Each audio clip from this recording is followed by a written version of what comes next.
ये आकाशवाणी पटना है। अब आप अभिषेक दास से प्रादेशिक समाचार सुनिए। पहले मुख्य समाचार। प्रधानमंत्री नरेंद्र मोदी 19 जून को एक दिवसीय दौरे पर राजगीर आएंगे। श्री मोदी अंतर्राष्ट्रीय नालंदा विश्वविद्यालय के नवनिर्मित परिसर का करेंगे उद्घाटन। प्रधानमंत्री 18 जून को पीएम किसान सम्मान निधि योजना के अंतर्गत 9 करोड़ 3 लाख किसानों के खाते में लगभग 20,000 करोड़ रुपए अंतरित करेंगे। साहित्य अकादमी ने मैथिली भाषा का बाल साहित्य पुरस्कार नारायण जी और युवा पुरस्कार रिंकी झा ऋषिका को देने की घोषणा की। और प्रदेश के दक्षिणी हिस्सों में भीषण गर्मी और लू से जनजीवन प्रभावित। अगले 2 दिनों तक लू से राहत के आसार नहीं। अब समाचार विस्तार से। प्रधानमंत्री नरेंद्र मोदी 19 जून को एक दिवसीय दौरे पर राजगीर आ रहे हैं। श्री मोदी अंतर्राष्ट्रीय नालंदा विश्वविद्यालय के नवनिर्मित परिसर का उद्घाटन करेंगे। साथ ही वे विश्वविद्यालय के छात्रों को संबोधित भी करेंगे। नालंदा के जिलाधिकारी वैभव श्रीवास्तव ने बताया कि प्रधानमंत्री का प्राचीन नालंदा विश्वविद्यालय के भग्नावशेषों के अवलोकन का भी कार्यक्रम है। प्रधानमंत्री नरेंद्र मोदी 18 जून को पीएम किसान सम्मान निधि योजना के अंतर्गत 9 करोड़ 3 लाख किसानों के खाते में लगभग 20,000 करोड़ रुपए अंतरित करेंगे। केंद्रीय कृषि मंत्री शिवराज सिंह चौहान ने बताया कि प्रधानमंत्री के कार्यक्रम में शामिल होने के लिए सभी मुख्यमंत्रियों को पत्र लिखा गया है। 18 जून को प्रधानमंत्री श्रीमान नरेंद्र मोदी जी 9 करोड़ 3 लाख किसान भाई बहनों के खाते में लगभग 20,000 करोड़ रुपए की राशि डालेंगे, हस्तांतरित करेंगे और उस दिन अन्नदाताओं की खुशहाली के साथ विकसित भारत के संकल्प की सिद्धि का श्री गणेश हो रहा है। कई राज्यों में हर गांव में ग्राम पंचायतों में इस कार्यक्रम का आयोजन हो रहा है और लगभग 2 करोड़ किसान फिजिकली और वर्चुअली इस कार्यक्रम में सम्मिलित होंगे। 18वीं लोकसभा का पहला संसद सत्र 24 जून से शुरू हो रहा है। संसदीय कार्य मंत्री किरेन रिजिजू ने कहा कि सरकार संसद की कार्यवाही सुचारू रूप से चलाने के लिए सभी राजनीतिक दलों और सांसदों के साथ मिलकर काम करने को तैयार है। उन्होंने कहा कि संसद के पहले सत्र में नवनिर्वाचित सांसदों को शपथ दिलाने, लोकसभा अध्यक्ष के चुनाव और फिर संसद के दोनों सदनों की बैठक में राष्ट्रपति का अभिभाषण होने की परंपरा है। जदयू के राष्ट्रीय प्रवक्ता केसी त्यागी ने कहा है कि उनकी पार्टी ने लोकसभा अध्यक्ष पद की मांग नहीं की है। आज नई दिल्ली में संवाददाताओं से बातचीत में उन्होंने कहा कि भाजपा लोकसभा अध्यक्ष के लिए जिस किसी भी सदस्य का नाम प्रस्तावित करेगी उसका पार्टी समर्थन करेगी। आमतौर पर संसदीय परंपरा रही है कि जो सरकारी पक्ष है उसके द्वारा ही सिलेक्टेड व्यक्ति सांसद लोकसभा का स्पीकर होता है। हमने एनडीए में रहकर के चुनाव लड़ा है। भारतीय जनता पार्टी सबसे बड़ा घटक है उसका। वो जिसको चाहेंगे, अपना भी चाहेंगे, सहयोगी भी चाहेंगे, उनका मत ही फाइनल होगा। यद्यपि हम भारतीय जनता पार्टी के द्वारा नामित किसी भी उम्मीदवार का अनकंडीशनल सपोर्ट करेंगे। केंद्रीय कपड़ा मंत्री गिरिराज सिंह ने कहा है कि बिहार में उद्योग धंधे की अपार संभावनाएं हैं। श्री सिंह आज पटना में राज्य के उद्योग मंत्री नीतीश मिश्र और वरीय अधिकारियों के साथ उच्च स्तरीय समीक्षा बैठक के बाद संवाददाताओं से बातचीत कर रहे थे। उन्होंने कहा कि राज्य में नए उद्योगों की स्थापना कर रोजगार के अवसर पैदा किए जाएंगे। रेडीमेड गारमेंट्स है, उन संभावनाओं के साथ मिलकर माननीय मंत्री जी, माननीय प्रिंसिपल सेक्रेटरी के साथ हमारी टीम पूरी आई है दिल्ली से और संभावनाओं को तलाश करके निश्चित रूप से बिहार में नए रोजगार के अवसर पर चर्चा। बाद में केंद्रीय कपड़ा मंत्री ने मुजफ्फरपुर के बेला इंडस्ट्रियल एरिया में बैग और टेक्सटाइल क्लस्टर का निरीक्षण किया। पटना में आज से 2 दिवसीय राज्य स्तरीय आमोत्सव शुरू हुआ। राजभवन परिसर में आयोजित इस कार्यक्रम का उद्घाटन राज्यपाल राजेंद्र विश्वनाथ आर्लेकर ने किया। श्री आर्लेकर ने कहा कि बिहार में आम के उत्पादन, विपणन और प्रसंस्करण की अपार संभावनाएं हैं। उन्होंने राज्य में आम प्रसंस्करण और पैकेजिंग इकाइयां स्थापित करने पर बल दिया कि दुनिया भर में जब जाते हैं तो लोग पूछने के बाद बताते हैं कि अल्फोंसो भारत का आम है। क्या हम आने वाले समय में दुनिया भर के लोगों को बताएंगे कि भारत का आम जर्दालू है, भागलपुर का जर्दालू भारत का आम है? क्या ऐसी परिस्थिति हम कर सकते हैं? निश्चित रूप से हम कर सकते हैं, क्यों नहीं? हमारा विश्वास है, हिम्मत है, हमारे बीच में उद्यमिता है, हम कर सकते हैं। आम महोत्सव के दौरान कृषि वैज्ञानिकों, आम उत्पादकों, किसानों और निर्यातकों के साथ उत्तर भारत में आम उत्पादन से जुड़ी समस्याओं पर चर्चा की जाएगी। इस दौरान खरीदारों और विक्रेताओं की बैठक भी आयोजित होगी। लोगों के लिए आम की 300 से अधिक किस्मों की प्रदर्शनी भी लगाई गई है। महोत्सव में 1000 से अधिक किसान, उद्यान, बागवानी विशेषज्ञ तथा वैज्ञानिक भाग ले रहे हैं।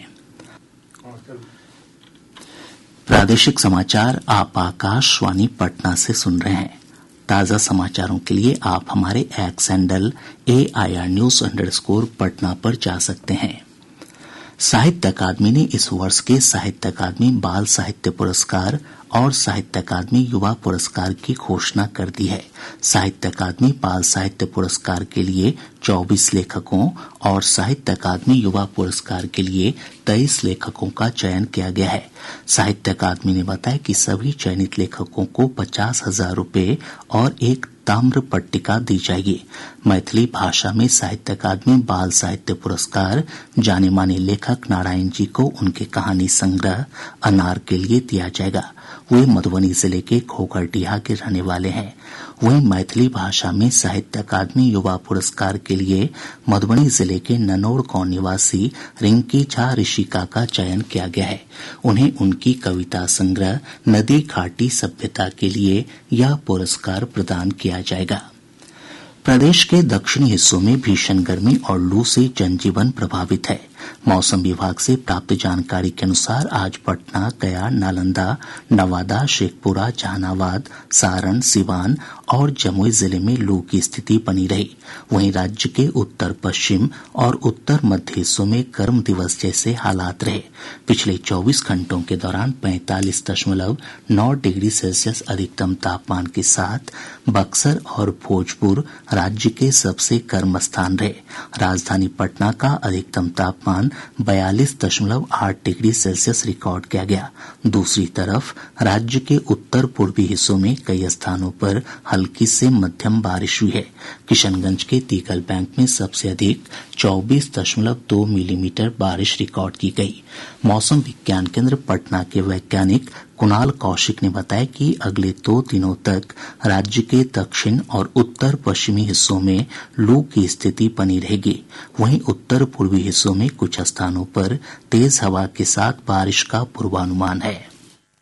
अगले 48 घंटों के दौरान प्रदेश के दक्षिणी पश्चिम भाग एवं दक्षिण मध्य के कुछ भाग में भीषण उष्ण लहर, जबकि उत्तर पश्चिम एवं दक्षिण पूर्व के 1 या 2 जिलों में उष्ण लहर एवं उत्तर पूर्व के जिलों को छोड़कर बाकी भागों में उष्ण एवं आर्द्र दिवस का पूर्वानुमान है। प्रदेश के उत्तर पूर्व भागों के जिलों में मेघ गर्जन के साथ हल्की से मध्यम स्तर की वर्षा का पूर्वानुमान है। अगले 48 घंटों के दौरान प्रदेश के दिन के तापमान में कोई विशेष परिवर्तन की संभावना नहीं है। आपदा प्रबंधन विभाग ने भीषण गर्मी और लू से बचने को लेकर कई दिशा निर्देश जारी किए हैं। लोगों को धूप में नहीं निकलने की सलाह दी गई है। यदि निकलना आवश्यक हो तो छाता का इस्तेमाल करने को कहा गया है। साथ ही लोगों को पर्याप्त मात्रा में पानी और अन्य स्वास्थ्यवर्धक पेय पदार्थ का सेवन करने की सलाह दी गई है। एम्स नई दिल्ली के चिकित्सक डॉक्टर संजीव सिन्हा ने बताया कि गर्मी के मौसम में लोगों को पर्याप्त मात्रा में पानी पीना चाहिए। आजकल टेम्परेचर ज्यादा चल रहा है, 40 डिग्री सेंटीग्रेड चल रहा है। आप अगर बाहर जा रहे हैं तो आप अम्ब्रेला यूज करें, अपनी स्किन को कवर करके रखें, हाइड्रेट करके अपने को रखें, नमक के पानी को भी ले सकते हैं और साथ में प्रिकॉशन रखें कि जो स्पेशली एल्डरली पर्सन है और जो बच्चे लोग हैं उनको ज्यादा ख्याल रखना है, उनको हीट एक्सपोजर से हमें बचाकर रखना है। तो प्रिकॉशन सबके लिए सेम है, ऐसा नहीं कि हम डिफरेंट है। विश्व भर में अंतर्राष्ट्रीय योग दिवस की तैयारियां शुरू हो गई है। योग दिवस प्रतिवर्ष 21 जून को मनाया जाता है। भारत में आयुष मंत्रालय के तहत अखिल भारतीय आयुर्वेद संस्थान योग दिवस की तैयारी कर रहा है। आयुष मंत्रालय के सचिव वैद्य राजेश कोटेचा ने बताया कि इस बार अंतर्राष्ट्रीय योग दिवस की थीम है स्वयं और समाज के लिए योग।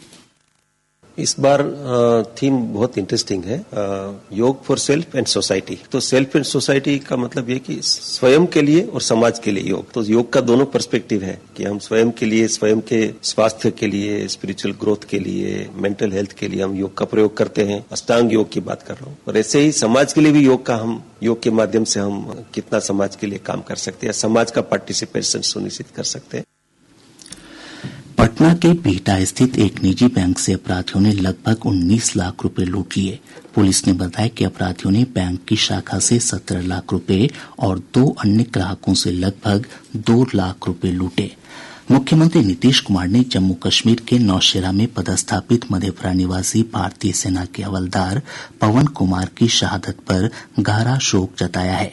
श्री कुमार ने कहा कि शहीद के निकटतम आश्रित को राज्य सरकार की ओर से अनुमान्य अनुग्रह अनुदान दिया जाएगा और उनका पुलिस सम्मान के साथ अंतिम संस्कार किया जाएगा। और अब अंत में मुख्य समाचार एक बार फिर। प्रधानमंत्री नरेंद्र मोदी 19 जून को एक दिवसीय दौरे पर राजगीर आएंगे। श्री मोदी अंतर्राष्ट्रीय नालंदा विश्वविद्यालय के नवनिर्मित परिसर का करेंगे उद्घाटन। प्रधानमंत्री 18 जून को पीएम किसान सम्मान निधि योजना के अंतर्गत 9 करोड़ 3 लाख किसानों के खाते में लगभग 20,000 करोड़ रुपए अंतरित करेंगे। साहित्य अकादमी ने मैथिली भाषा का बाल साहित्य पुरस्कार नारायण जी और युवा पुरस्कार रिंकी झा ऋषिका को देने की घोषणा की। और प्रदेश के दक्षिणी हिस्सों में भीषण गर्मी और लू से जनजीवन प्रभावित, अगले 2 दिनों तक लू से राहत के आसार नहीं।